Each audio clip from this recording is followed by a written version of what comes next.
আসসালামু আলাইকুম। বিশ্বের আনাচে কানাচে ঘটে যাওয়া আজকের সব গুরুত্বপূর্ণ খবর নিয়ে আপনাদের সাথে আছি আমি ওয়াসিমা আরশি। মধ্যপ্রাচ্যের যুদ্ধের দামামা থেকে শুরু করে প্রযুক্তি বিষয় সবই থাকছে আমাদের আজকের বিশেষ আয়োজনে।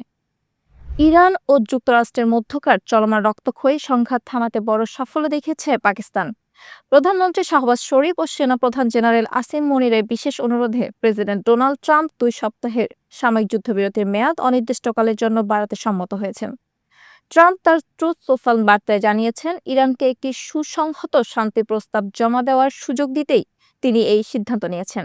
যদিও ইরানের ওপর মার্কিন নৌ অবরোধ এখনো বহাল রাখা হয়েছে। পাকিস্তানের এই কুশলী মধ্যস্থতাকে জাতিসংঘ সহ বিশ্ব নেতারা স্বাগত জানিয়েছেন। তবে এই যুদ্ধবিরতি সত্ত্বেও স্থায়ী শান্তি নিয়ে এখনো অনিশ্চয়তা কাটেনি। ইরানের নতুন সুপ্রিম লিডার মোস্তফা খামেনি স্পষ্ট জানিয়ে দিয়েছেন, পারস্য উপসাগরে মার্কিন উপস্থিতি তারা সহ্য করবেন না। অন্যদিকে মার্কিন সেন্টকমও পূর্ণমাত্রার যুদ্ধে প্রচ্ছন্ন হুমকি দিয়ে রেখেছে। তেহরান দাবি করেছে তারা কোনো শান্তি ভিক্ষা নয়, বরং কৌশলগত কারণে আপাতত অস্ত্রবিরতি পালন করছে। এদিকে মধ্যপ্রাচ্যের ক্ষত যেন শুকানো নয়।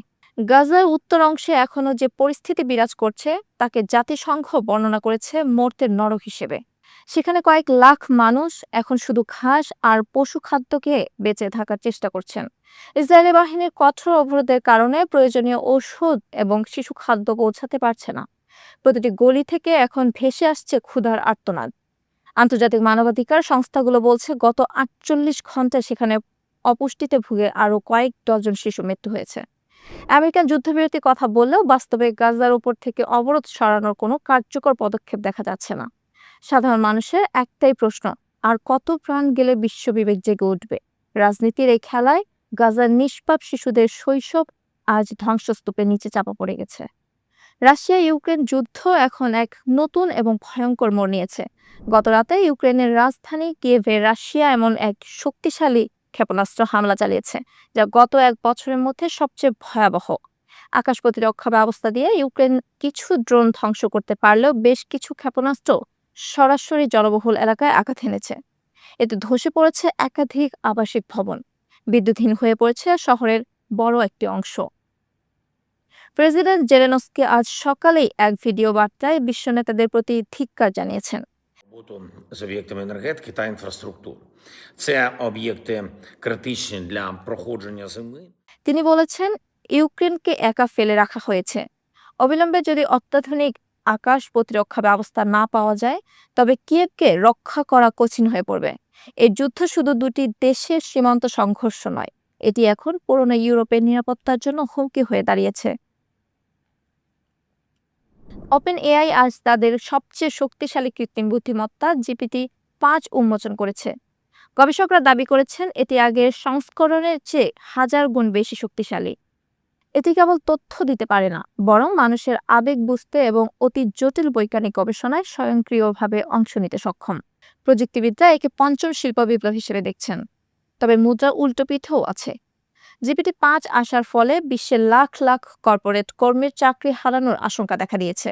বিশেষ করে প্রোগ্রামিং, কাস্টমার সার্ভিস এবং গ্রাফিক্স ডিজাইনের মতো পেশাগুলো এখন হুমকির মুখে।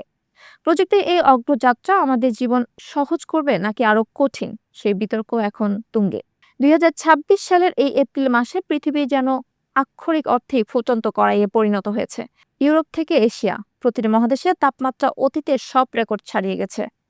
পরিবেশ বিজ্ঞানীরা সতর্ক করে বলেছেন, গত 100 বছরের মধ্যে এটিই ছিল উষ্ণতম বছর। সাইবেরিয়ার হিম শীতল অঞ্চলে এখন ঘাস গজাচ্ছে, আর মেরু অঞ্চলের বরফ গলে সমুদ্রের উচ্চতা বাড়ছে আশঙ্কাজনক হারে। এর সরাসরি প্রভাব পড়ছে কৃষিখাতে। ধান, গম ও ভুট্টার ফলন কমে যাওয়ায় বিশ্বজুড়ে খাদ্য সংকটের আশঙ্কা দেখা দিচ্ছে। জলবায়ু চুক্তির বড় বড় প্রতিশ্রুতিগুলো এখন কেবল কাজেই সীমাবদ্ধ। পৃথিবী যদি এই হারে উত্তপ্ত হতে থাকে, তবে এই শতকের শেষে অনেক দ্বীপ রাষ্ট্র এবং তটবর্তী এলাকা মানচিত্র থেকে চিরতরে হারিয়ে যাবে। আমাদের অলসতা আজ পৃথিবীকে এক অপূরণীয় ক্ষতির দিকে ঠেলে দিচ্ছে।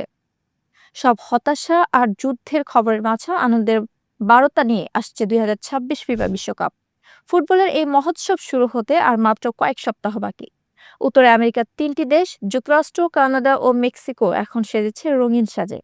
ফিফা আজ নিশ্চিত করেছে যে উদ্বোধনী অনুষ্ঠানের জন্য প্রস্তুত করা হয়েছে বিশ্বের সর্বাধুনিক হলোগ্রাম প্রযুক্তি।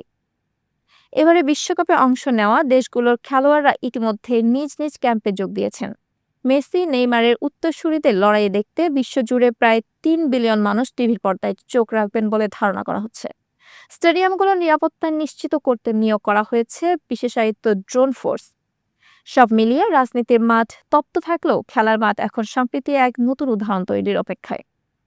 আন্তর্জাতিক সংঘাতের মাঝে প্রযুক্তির জয়গান আর ফুটবলের উন্মাদনা, এই বৈচিত্র্য নিয়েই আমাদের বর্তমান পৃথিবী। দর্শক, এই ছিল আজকের খবরের বিস্তারিত। দেশের প্রতিটি খবরের সঠিক আপডেট পেতে আমাদের সঙ্গেই থাকুন। সাবস্ক্রাইব করুন আমাদের ইউটিউব চ্যানেল এবং ফলো করুন আমাদের ফেসবুক পেজ। ধন্যবাদ।